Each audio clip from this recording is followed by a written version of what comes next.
할렐루야. 5월 27일 토요일 원포인트 큐티 가운데 오신 여러분들을 주님의 이름으로 사랑하고 축복합니다. 오늘 하나님께서 우리에게 주신 말씀은 잠언 11장 23절에서 31절까지의 말씀입니다. 잠언 11장 23절에서 31절까지의 말씀 다 같이 한 목소리로 읽도록 하겠습니다. 의인의 소원은 오직 선하나 악인의 소망은 진노를 이루느니라. 흩어 구제하여도 더욱 부하게 되는 일이 있나니 과도히 아껴도 가난하게 될 뿐이니라. 구제를 좋아하는 자는 풍족하여질 것이요 남을 윤택하게 하는 자는 자기도 윤택하여 지리라. 곡식을 내놓지 아니하는 자는 백성에게 저주를 받을 것이나 파는 자는 그의 머리에 복이 임하리라. 선을 간절히 구하는 자는 은총을 얻으려니와 악을 더듬어 찾는 자에게는 악이 임하니라.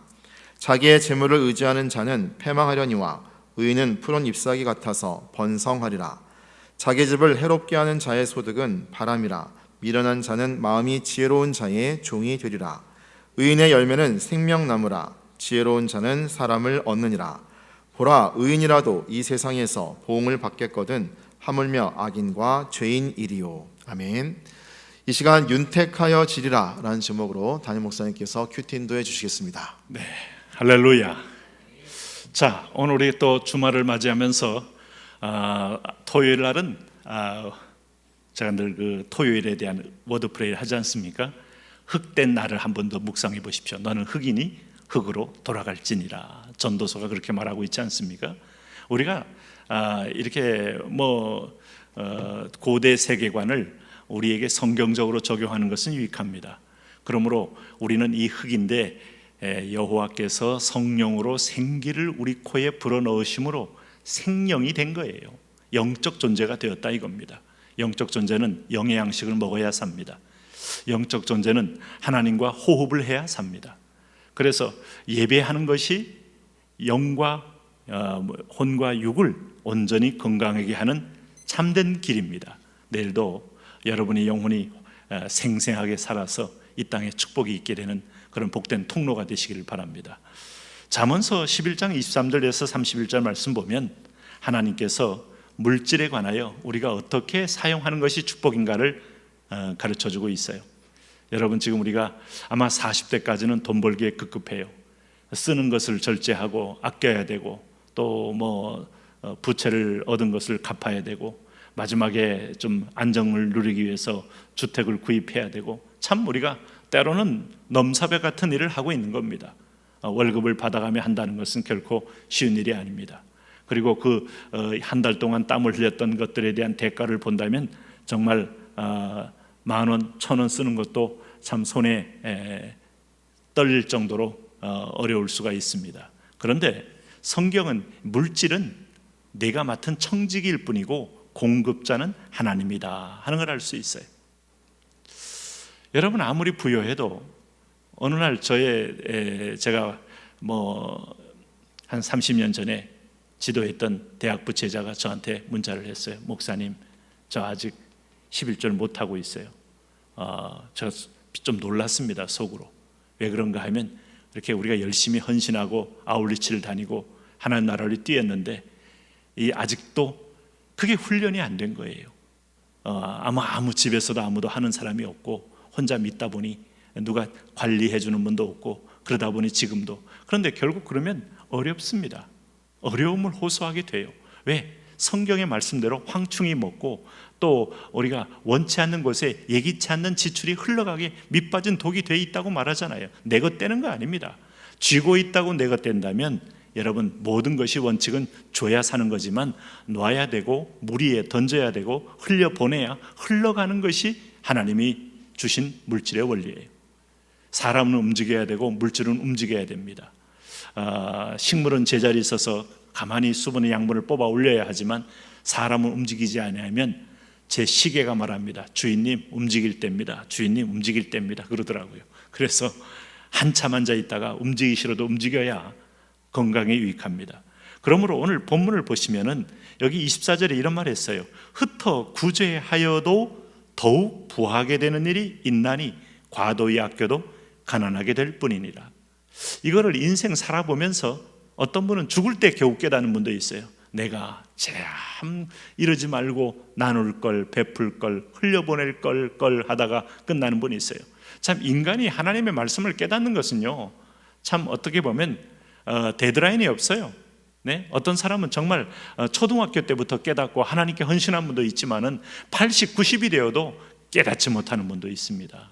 참 인간이야말로 하나님의 형상대로 지음받았지만 가장 우둔한 존재 중에 하나예요.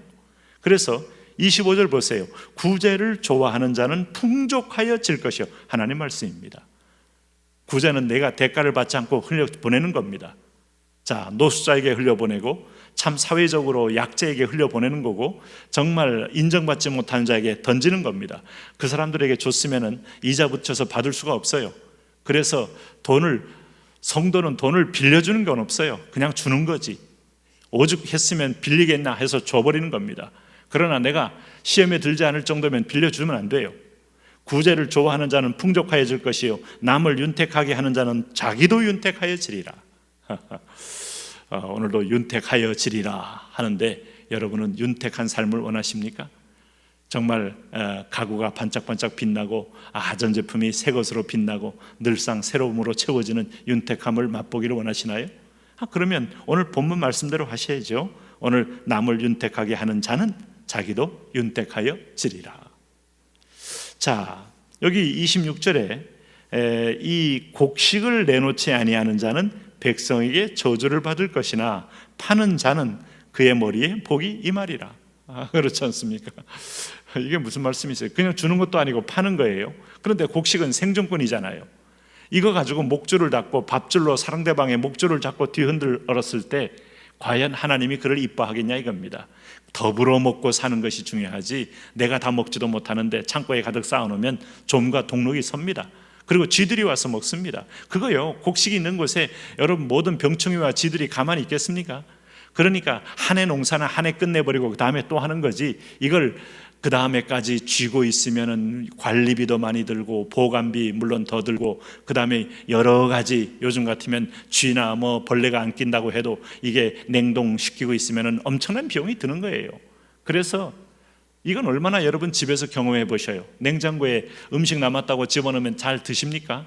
나중에는 이게 딱딱하게 굳거나 아니면 얼어버린 상태로 버리게 될 수밖에 없고, 그것 가운데 냉장고에서 또 상한 음식이 생기는 거고, 그때 먹고 돌리고 하는 게 참 지혜인데 그것도 또 참 그게 잘 안 될 때가 있죠. 그게 물질을 쓰는 원리다 이거죠. 그런 면에서 보면 여기 28절 말씀이 우리에게 물질관에 대한 분명한 얘기를 합니다. 자기의 재물을 의지하는 자는 왜 베풀지 못하는가? 의지하기 때문이라고 성경은 지적합니다. 우리가 솔직할 필요가 있어요. 조금 더 많으면 또 내 뱅크에 훨씬 더 많이 쌓여 있으면 하면 그것으로 의지하게 되는데, 의지하는 게 아니고 쓰기 위한 거다. 의지하는 게 아니고 내가 저축하는 이유는 가장 아름답고 복된 날에 사용하기 위한 거다라고 의식을 바꾸는 게 필요합니다. 제 패망하려니와 의인은 푸른 잎사귀 같아서 번성하리라. 의인이 누굴까요? 여기서 악인과 의인은 오늘 흘려보내는 사람을 선인이라고 그러고 흘려보내지 않는 자를 악인이라고 말합니다. 그래서 여러분 여기 보시면 27절에 선을 간절히 구하는 자는 은총을 얻으려니와 악을 더듬어 찾는 자에게는 악이 임하리라. 29절 보세요. 자기의 집을 해롭게 하는 자의 소득은 바람이라. 미련한 자는 마음이 지혜로운 자의 종이 되리라. 의인의 열매는 생명나무라. 지혜로운 자는 사람을 얻느니라. 보라, 의인이라도 이 세상에서 보응을 받겠거든 하물며 악인과 죄인이리요. 자, 오늘 의인과 악인의 이 두 개념을 오늘 쥐고 있는 자와 푸는 자로 성경은 말하고 있다는데 놀라셔야 돼요. 아니, 내 거 내가 챙겨서 내가 마음껏 쌓아두겠다는데 왜 성경이 왜 이래라 저래라 하는 말이야? 아니요. 오늘 보십시오. 오늘 의인의 열매는 생명나무라고 했어요. 이것을 여러 사람이 먹게 되고 물 위에 던졌을 때 많은 어려웠던 사람이 그것을 취하여 생명을 보존하게 됐을 때 얼마나 그가 사회적 공헌을 하며 하나님 나라에 공헌을 할 수도 있겠습니까? 그래서 이게 뿌리는 것 자체가 생명나무입니다. 지혜로운 자는 사람을 얻는다는 거죠. 우리가 인색하고 과도히 아끼는 것, 성도가 인색하면 상처입니다. 가난에 대한 상처요, 어떤 면에서 보면 없는 것에 대한 상처요, 이것도 다 악한 겁니다. 상처는 모든 상처는 치유돼야 합니다. 놀라운 것은 치유는 결단으로 가능합니다. 내가 나누겠다고 결단하는 순간부터 치유가 시작됩니다. 하나님께 드리는 것을 결단하는 순간부터 하늘문이 열리기 시작합니다.